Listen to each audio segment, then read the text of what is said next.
When first we had the honor to be presented to Sir Miles Warrington at the King's Drawing Room in St. James's Palace, I confess that I, for one, looking at his jolly round face, his broad round waistcoat, his hearty country manner, expected that I had lighted upon a most eligible and agreeable acquaintance at last, and was about to become intimate with that noblest specimen of the human race, the bepraised of songs and men, the good old English country gentleman. In fact, to be a good old country gentleman is to hold a position nearest the gods, and at the summit of earthly felicity. To have a large unencumbered rent roll, and the rents regularly paid by adoring farmers, who bless their stars at having such a landlord as His Honor, to have no tenant holding back with his money, excepting just one, perhaps, who does so in order to give occasion to good old country gentlemen to show his sublime charity and universal benevolence of soul, to hunt 3 days a week, love the sport of all things, and have perfect good health and good appetite in consequence, to have not only good appetite, but a good dinner, to sit down at church in the midst of a chorus of blessings from the villagers, the first man in the parish, the benefactor of the parish, with a consciousness of consummate desert, saying, "Have mercy upon us, miserable sinners," to be sure, but only for form's sake, because the words are written in the book, and to give other folks an example, a miserable sinner. So healthy, so wealthy, so jolly, so much respected by the vicar, so much honored by the tenants, so much beloved and admired by his family, amongst whom his story of grouse in the gunroom causes laughter from generation to generation, this perfect being a miserable sinner. Allons donc. Give any man good health and temper, 5,000 a year, the adoration of his parish, and the love and worship of his family, and I'll defy you to make him so heartily dissatisfied with his spiritual condition as to set himself down a miserable anything. If you were a Royal Highness, and went to church in the most perfect health and comfort, the parson waiting to begin the service until your H came in, would you believe yourself to be a miserable, etc.? You might, when racked with gout, in solitude, the fear of death before your eyes, the doctor having cut off your bottle of claret, and ordered arrowroot and a little sherry, you might then be humiliated, and acknowledge your own shortcomings, and the vanity of things in general, but, in high health, sunshine, spirits, that word miserable is only a form. You can't think in your heart that you are to be pitied much for the present. If you are to be miserable, what is Colin Ploughman, with the ague, 7 children, £2 a year rent to pay for his cottage, and 8 shillings a week? No, a healthy, rich, jolly, country gentleman, if miserable, has a very supportable misery, if a sinner, has very few people to tell him so. It may be he becomes somewhat selfish, but at least he is satisfied with himself. Except my lord at the castle, there is nobody for miles and miles round so good or so great. His admirable wife ministers to him, and to the whole parish, indeed, his children bow before him, the vicar of the parish reverences him, he is respected at quarter sessions, he causes poachers to tremble, off go all hats before him at market, and round about his great coach, in which his spotless daughters and sublime ladies sit, all the country town tradesmen cringe, bareheaded, and the farmers' women drop innumerable curtsies. From their cushions in the great coach the ladies look down beneficently, and smile on the poorer folk. They buy a yard of ribbon with affability, they condescend to purchase an ounce of salts, or a packet of flower seeds, they deign to cheapen a goose, their drive is like a royal progress, a happy people is supposed to press round them and bless them. Tradesmen bow, farmers' wives bob, town boys, waving their ragged hats, cheer the red-faced coachman as he drives the fat bays, and cry, "Sir Miles forever! Throw us a halfpenny, my lady!" But suppose the market woman should hide her fat goose when Sir Miles's coach comes, out of terror lest my lady, spying the bird, should insist on purchasing it a bargain? Suppose no coppers ever were known to come out of the royal coach window? Suppose Sir Miles regaled his tenants with notoriously small beer, and his poor with especially thin broth? This may be our fine old English gentleman's way. There have been not a few fine English gentlemen and ladies of this sort, who patronized the poor without ever relieving them, who called out Amen at church as loud as the clerk, who went through all the forms of piety, and discharged all the etiquette of old English gentlemanhood, who bought virtue a bargain, as it were, and had no doubt they were honoring her by the purchase. Poor Harry in his distress asked help from his relations, his aunt sent him a tract and her blessing, his uncle had business out of town, and could not, of course, answer the poor boy's petition. How much of this behavior goes on daily in respectable life, think you? You can fancy Lord and Lady Macbeth concocting a murder, and coming together with some little awkwardness, perhaps, when the transaction was done and over, but my Lord and Lady Skinflint, when they consult in their bedroom about giving their luckless nephew a helping hand, and determine to refuse, and go down to family prayers, and meet their children and domestics, and discourse virtuously before them, and then remain together, and talk nose to nose, what can they think of one another? And of the poor kinsman fallen among the thieves, and groaning for help unheeded? How can they go on with those virtuous airs? How can they dare look each other in the face? Dare? Do you suppose they think they have done wrong? Do you suppose Skinflint is tortured with remorse at the idea of the distress which called to him in vain, and of the hunger which he sent empty away? Not he. He is indignant with Prodigal for being a fool, he is not ashamed of himself for being a curmudgeon. What? A young man with such opportunities throw them away? A fortune spent amongst gamblers and spendthrifts? Horrible, horrible. Take warning, my child, by this unfortunate young man's behavior, and see the consequences of extravagance. According to the great and always established Church of the Pharisees, here is an admirable opportunity for a moral discourse, and an assertion of virtue. And to think of his deceiving us so, cries out Lady Warrington. Very sad, my dear, says Sir Miles, wagging his head. To think of so much extravagance in one so young, cries Lady Warrington. Cards, bets, feasts at taverns of the most wicked profusion, carriage and riding horses, the company of the wealthy and profligate of his own sex, and, I fear, of the most iniquitous persons of ours. Hush, my Lady Warrington, cries her husband, glancing towards the spotless Dora and Flora, who held down their blushing heads, at the mention of the last naughty persons. No wonder my poor children hide their faces, Mamma continues. My dears, I wish even the existence of such creatures could be kept from you. They can't go to an opera, or the park, without seeing him, to be sure, says Sir Miles. To think we should have introduced such a young serpent into the bosom of our family, and have left him in the company of that guileless darling, and she points to Master Miles. Who's a serpent, Mamma? Inquires that youth. First you said Cousin Harry was bad, then he was good, now he is bad again. Which is he, Sir Miles? He has faults, like all of us, Miley, my dear. Your cousin has been wild, and you must take warning by him.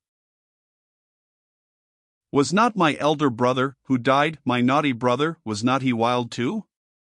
He was not kind to me when I was quite a little boy. He never gave me money, nor toys, nor rode with me, nor why do you cry, Mamma? Sure I remember how Hugh and you were always fight. Silence, sir, cry out Papa and the girls in a breath. Don't you know you are never to mention that name?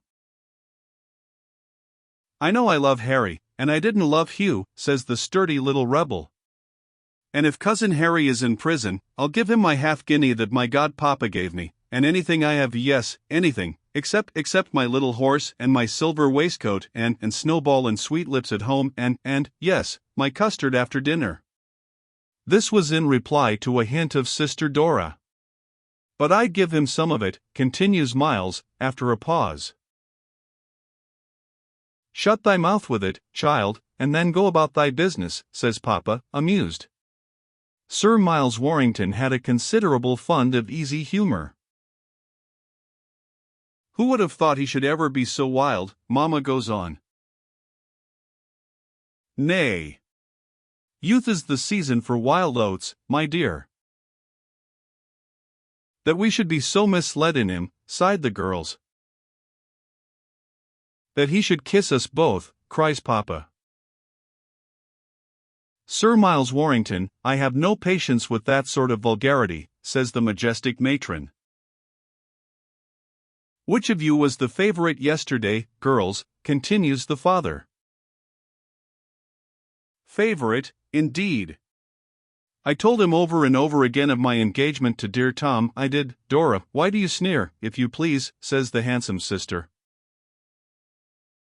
Nay, to do her justice, so did Dora too, said Papa. Because Flora seemed to wish to forget her engagement with dear Tom sometimes, remarks the sister. I never wished to break with Tom. It's wicked of you to say so, Dora.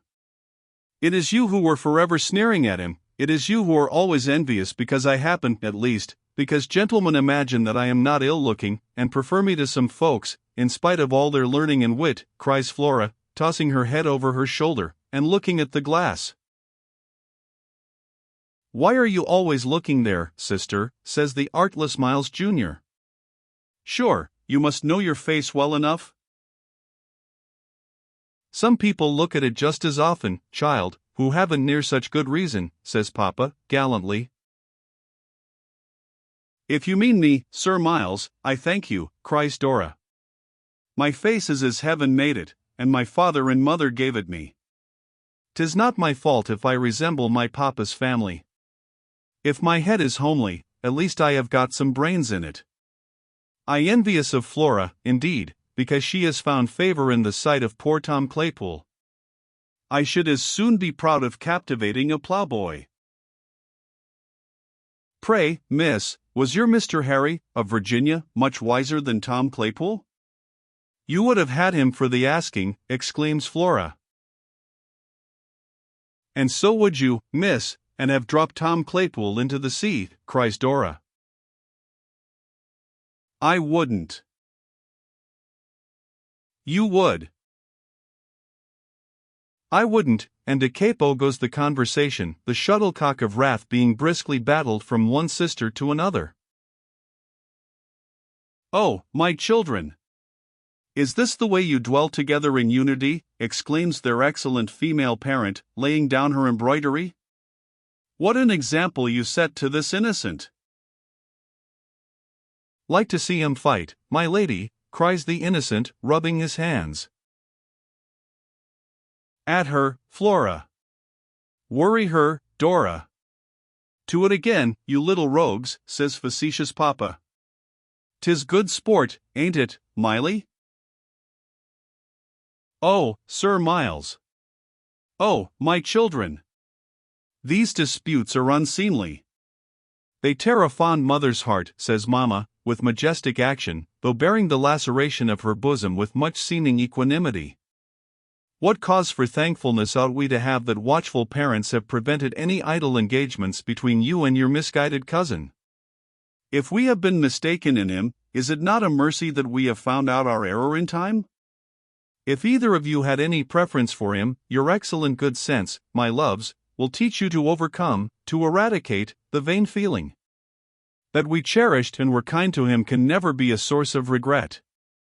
'Tis a proof of our good nature. What we have to regret, I fear, is, that your cousin should have proved unworthy of our kindness, and, coming away from the society of gamblers, play-actors, and the like, should have brought contamination and pollution, I had almost said, into this pure family. Oh, bother Mamma's sermons, says Flora, as my lady pursues a harangue of which we only give the commencement here, but during which Papa, whistling, gently quits the room on tiptoe, whilst the artless Miles Jr. winds his top and pegs it under the robes of his sisters. It has done humming, and staggered, and tumbled over, and expired in its usual tipsy manner, long ere Lady Warrington has finished her sermon. Were you listening to me, my child? She asks, laying her hand on her darling's head. Yes, mother, says he, with the whipcord in his mouth, and proceeding to wind up his sportive engine. You was saying that Harry was very poor now, and that we oughtn't to help him. That's what you was saying, wasn't it, madam? My poor child, thou wilt understand me better when thou art older, says Mamma, turning towards that ceiling to which her eyes always have recourse. Get out, you little wretch, cries one of the sisters. The artless one has pegged his top at Dora's toes, and laughs with the glee of merry boyhood at his sister's discomfiture. But what is this? Who comes here? Why does Sir Miles return to the drawing-room, and why does Tom Claypool, who strides after the baronet, wear a countenance so disturbed? Here's a pretty business, my Lady Warrington, cries Sir Miles. Here's a wonderful wonder of wonders, girls. For goodness sake, gentlemen, what is your intelligence? Asks the virtuous matron. The whole town's talking about it, my lady, says Tom Claypool, puffing for breath.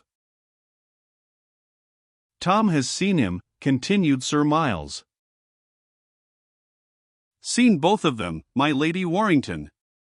They were at Ranelagh last night, with a regular mob after 'em. And so like that, but for their different ribbons you would hardly have told one from the other. One was in blue, the other in brown, but I'm certain he has worn both the suits here. What suits? What one, what other, call the girls? Why, your fortunate youth, to be sure. Our precious Virginian, and heir to the principality, says Sir Miles. Is my nephew, then, released from his incarceration? Asks her ladyship. And is he again plunged in the vortex of dissip? Confound him, roars out the baronet, with an expression which I fear was even stronger. What should you think, my Lady Warrington, if this precious nephew of mine should turn out to be an impostor, by George? No better than an adventurer? An inward monitor whispered me as much, cried the lady, but I dashed from me the unworthy suspicion. Speak, Sir Miles, we burn with impatience to listen to your intelligence. I'll speak, my love, when you've done, says Sir Miles. Well, what do you think of my gentleman, who comes into my house, dines at my table, is treated as one of this family, kisses my... What? Asks Tom Claypool, firing as red as his waistcoat. Ham. Kisses my wife's hand, and is treated in the fondest manner, by George. What do you think of this fellow, who talks of his property and his principality, by Jupiter, turning out to be a beggarly second son? A beggar, my Lady Warrington, by... Sir Miles Warrington, no violence of language before these dear ones. I sink to the earth, confounded by this unutterable hypocrisy. And did I entrust thee to a pretender, my blessed boy? Did I leave thee with an impostor, my innocent one? The matron cries, fondling her son. Who's an impostor, my lady? Asks the child. That confounded young scamp of a Harry Warrington, bawls out Papa, on which the little Miles, after wearing a puzzled look for a moment, and yielding to I know not what hidden emotion, bursts out crying. His admirable mother proposes to clutch him to her heart, but he rejects the pure caress, bawling only the louder, and kicking frantically about the maternal gremium, as the butler announces Mr. George Warrington, Mr. Henry Warrington. Miles is dropped from his mother's lap. Sir Miles's face emulates Mr. Claypool's waistcoat. The three ladies rise up, and make three most frigid curtsies, as our two young men enter the room. Little Miles runs towards them. He holds out a little hand. Oh, Harry! No! Which is Harry? You're my Harry, and he chooses rightly this time. Oh, you dear Harry! I'm so glad you are come. And they've been abusing you so. I am come to pay my duty to my uncle, says the dark-haired Mr. Warrington, and to thank him for his hospitalities to my brother Henry. What, nephew George? My brother's face and eyes. Boys both, I am delighted to see you, cries their uncle, grasping affectionately a hand of each, as his honest face radiates with pleasure. This indeed hath been a most mysterious and a most providential resuscitation, says Lady Warrington. Only I wonder that my nephew Henry concealed the circumstance until now, she adds, with a sidelong glance at both young gentlemen. He knew it no more than your ladyship, says Mr. Warrington. The young ladies looked at each other with downcast eyes. "Indeed, sir. A most singular circumstance," says Mamma, with another curtsy. "We had heard of it, sir, and Mr. Claypool, our county neighbor, had just brought us the intelligence, and it even now formed the subject of my conversation with my daughters." "Yes," cries out a little voice, "and do you know, Harry, father and mother said you was a imp." "Silence, my child. Scrooby, convey Master Warrington to his own apartment. These, Mr. Warrington, or, I suppose I should say nephew George, are your cousins." 2 curtsies, 2 cheeses are made, 2 hands are held out. Mr. Esmond Warrington makes a profound low bow, which embraces, and it is the only embrace which the gentleman offers, all 3 ladies. He lays his hat to his heart.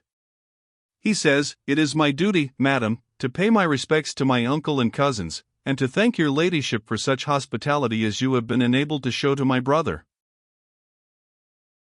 It was not much, nephew, but it was our best." "Oh, yes, Bobs," cries the hearty Sir Miles, "it was our best." "And I appreciate it, sir," says Mr. Warrington, looking gravely round at the family. "Give us thy hand." "Not a word more," says Sir Miles. "What? Do you think I'm a cannibal, and won't extend the hand of hospitality to my dear brother's son? What say you, lads? Will you eat our mutton at 3? This is my neighbor, Tom Claypool, son to Sir Thomas Claypool, Baronet, and my very good friend." "Hey, Tom. Thou wilt be of the party, Tom? Thou knowest our brew, hey, my boy?" "Yes, I know it, Sir Miles," replies Tom, with no peculiar expression of rapture on his face. "And thou shalt taste it, my boy, thou shalt taste it. What is there for dinner, my Lady Warrington?"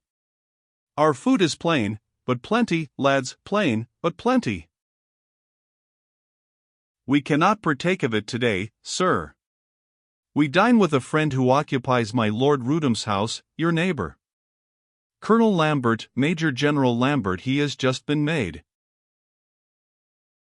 With 2 daughters, I think, countrified-looking girls, are they not?" asks Flora. "I think I have remarked 2 little rather dowdy things," says Dora. "They are as good girls as any in England," breaks out Harry, to whom no one had thought of saying a single word. His reign was over, you see. He was nobody. What wonder, then, that he should not be visible?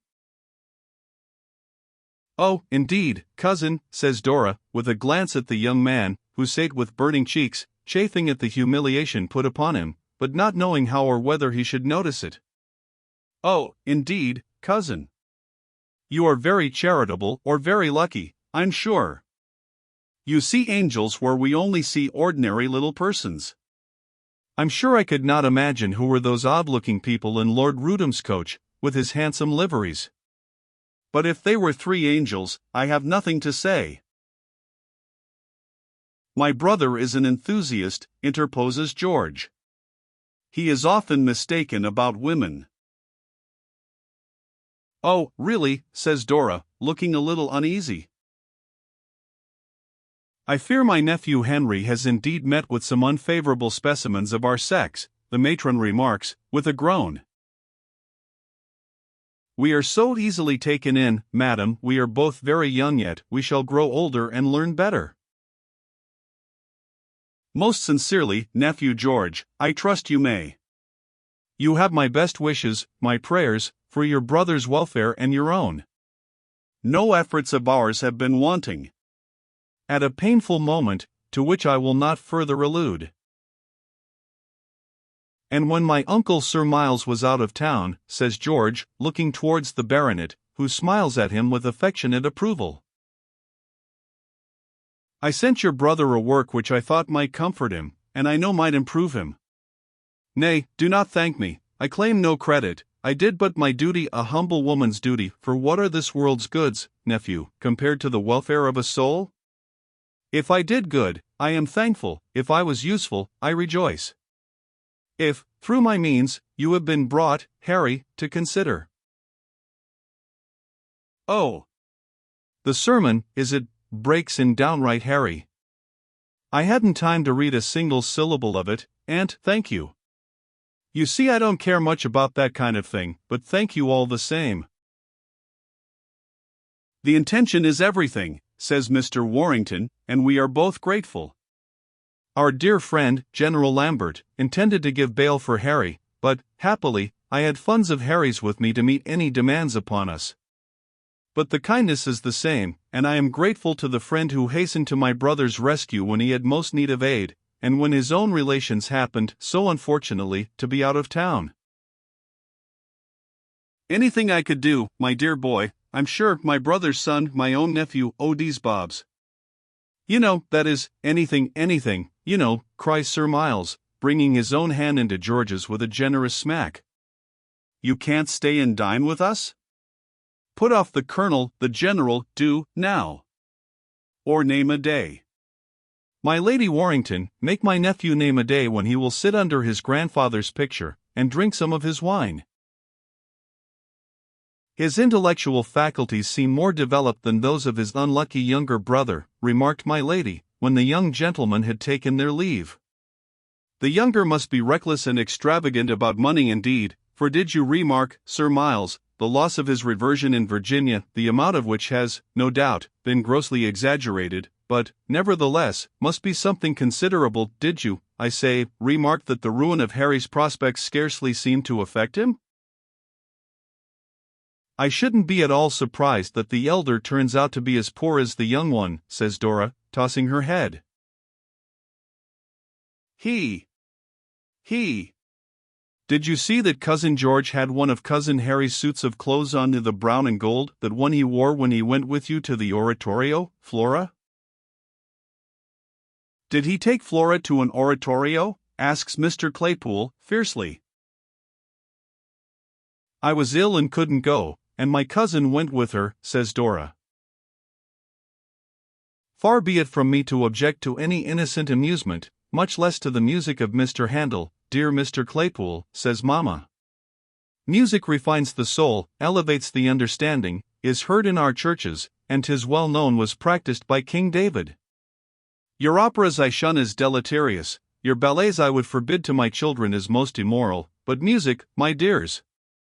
May we enjoy it, like everything else, in reason, may we? There's the music of the dinner bell, says Papa, rubbing his hands. Come, girls. Scrooby, go and fetch Master Miley. Tom, take down my lady. Nay, dear Thomas, I walk but slowly. Go you with dearest Flora downstairs, says Virtue. But Dora took care to make the evening pleasant by talking of Handel and oratorios constantly during dinner.